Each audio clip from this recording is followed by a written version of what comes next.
Certainly, the disappearance of Amelia Earhart remains one of the greatest unsolved mysteries of the 20th century.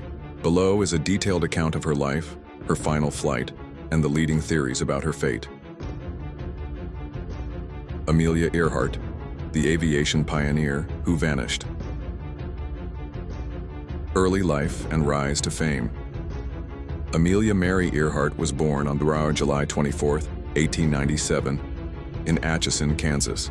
From a young age, she displayed a rebellious and adventurous spirit, defying traditional gender roles. After working as a nurse's aide during World War I, she attended her first air show in 1920 and took her first flying lesson shortly after.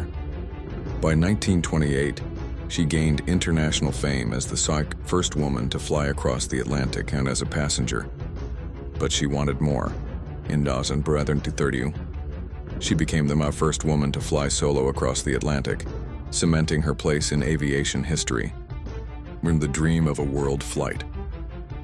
In 1937, Earhart set her sights on an even more ambitious goal, circumnavigating the globes along the equator. She partnered with navigator Fred Noonan, and their Lockheed Electra 10E was specially modified for the journey. Arc of the final flight, July 1937. Earhart and Noonan began their journey on June 1, 1937, flying from Oakland, California. After multiple stops in South America, Africa, India, and Southeast Asia, they reached Lae, New Guinea, on the June 29th flight. Their next leg, Lae to Howland Island, was the most dangerous. Howland, a tiny speck in the Pacific, was their refueling stop before heading to Hawaii.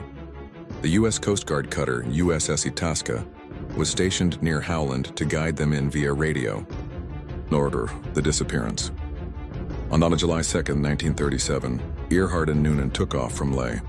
Despite good weather, communication issues plagued the flight.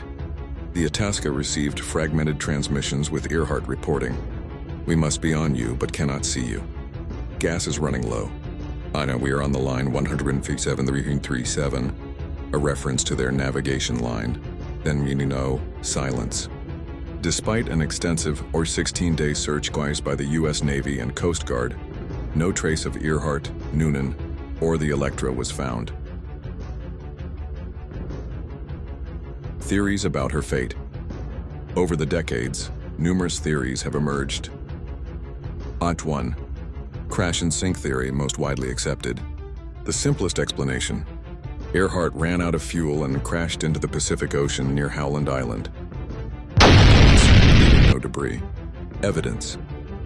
Radio signals suggested they were near Howland but couldn't find it. I was sent to Gardner Island, Nikumaroro.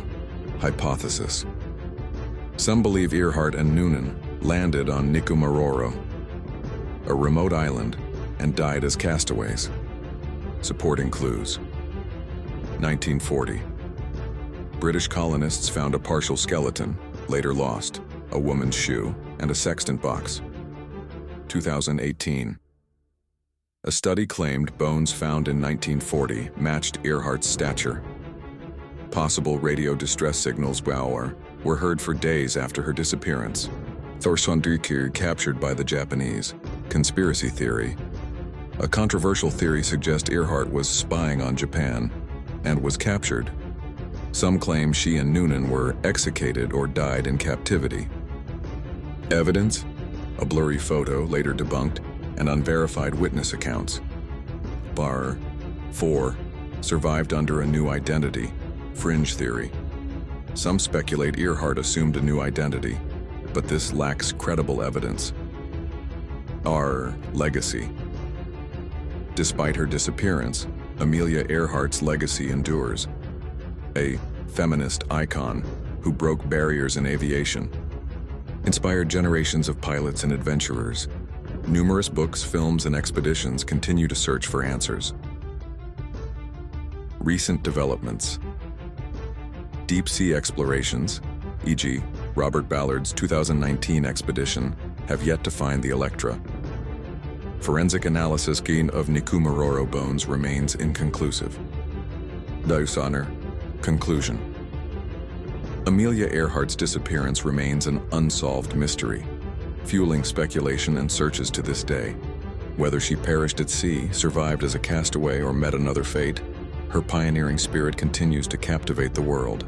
Would you like a deeper dive into any specific aspect of her story?